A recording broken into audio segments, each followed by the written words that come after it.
Pada 1 dekade terakhir, berkembang ilmu yang baru mengaitkan antara pembentukan struktur dan fungsi otak dengan sistem gastrointestinal, dengan istilah yang dikenal sebagai konsep gut-brain axis, di mana secara fungsional, keterkaitan antara sistem saluran cerna dengan otak diperankan oleh mikrobiota, sehingga para ahli menggunakan istilah konsep, yaitu mikrobiota gut-brain axis. Mikrobiota saluran cerna mempunyai peran dalam regulasi fungsi otak dan perilaku yang terbukti dari berbagai riset di mana komposisi dan fungsi dari beberapa mikrobiota dikaitkan dengan berbagai gangguan tumbuh kembang anak. Mikrobiota saluran cerna yang berperan dalam regulasi neurofisiologi, perkembangan otak perilaku melalui beberapa jalur utama, yaitu imunologi, endokrin, dan neural. Komunikasi antara saluran cerna dan otak berlangsung dengan dua arah. Dalam hal tumbuh kembang anak, mikrobiota berperan penting dalam mekanisme pertumbuhan badan, seperti malnutrisi dan obesitas, dan perkembangan otak dengan berbagai jenis gangguannya, seperti autisme, gangguan kecemasan, dan lain-lain sebagainya. Apa sih gut-brain axis itu? Gut-brain axis adalah sebuah konsep yang digunakan untuk menjelaskan adanya jalur interaksi yang berlangsung dua arah antara mikrobiota saluran cerna dan otak. Adanya mikrobiota dan produk metabolinya dengan sel epitel atau sel imun mukosa akan mengaktifasi respon imun dan pelepasan sitokin pro-inflammatory.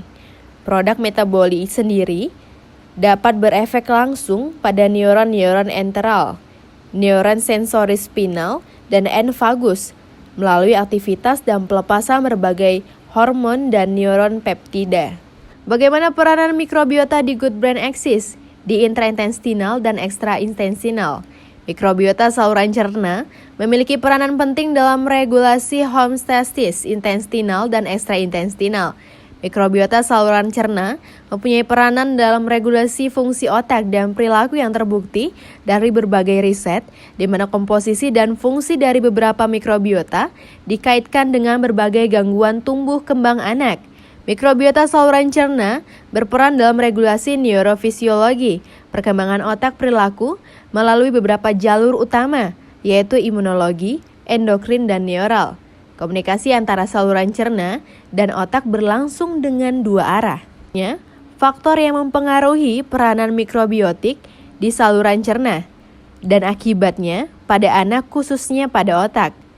Ada beberapa faktor yang mempengaruhi perubahan mikrobiotik pada saluran cerna, yaitu peranan prenatal, kedua kelahiran, ketiga postnatal, antibiotik, proton pemput inhibitor, dan HMO mikrobiotasi.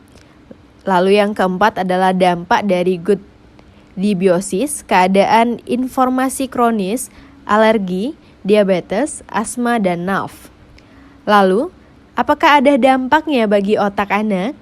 Secara umum, saluran cerna mempengaruhi otak dalam hal mengatur perilaku emosi dan logika, sedangkan otak mempengaruhi saluran cerna dalam hal penyebabkan nutrisi yang dikonsumsi. Pentingnya gut-brain axis untuk menumbuhkan anak yang hebat.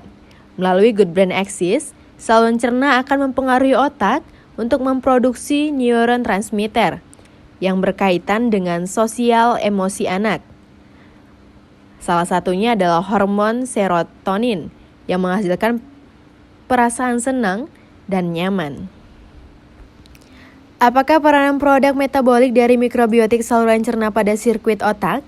Mikrobiota berperan penting dalam saluran cerna yang dapat memodulasi sinyal pernafasan, mengindikasikan bahwa mikrobiotik tersebut berperan dalam perkembangan dan fungsi otak melalui jalur etheric nervous system (ENS). Hasil fermentasi karbohidrat oleh mikrobiotik di saluran cerna. SCVA merupakan produk akhir hasil fermentasi karbohidrat dan protein oleh mikrobiota usus. Jenis SCVA yang terutama didapatkan pada manusia ialah asetat, propionat, dan butirat. Asetat diproduksi oleh sebagian besar mikrobiota, sedangkan propionat dan butirat oleh subset bakteri usus yang berbeda melalui jalur molekuler. Short chain fatty acid adalah golongan asam organik lemah dengan jumlah ion karbon sebanyak SCVA, terutama diproduksi oleh mikrobiota usus dalam kolon dan distal usus halus melalui fermentasi. Selain itu, SCVA yang telah diabsorpsi akan terlibat dalam regulasi proses intrasel seperti ekspresi gen, komotaksis, diferensiasi, proliferasi, dan apoptosis. Tampaknya, mikrobiota lebih menyayangi fermentasi karbohidrat daripada protein, sehingga konsentrasi SCVA dijumpai tertinggi di kolom proksimal di mana sebagian besar substrat untuk fermentasi tersedia dan berkurang ke arah kolon distal.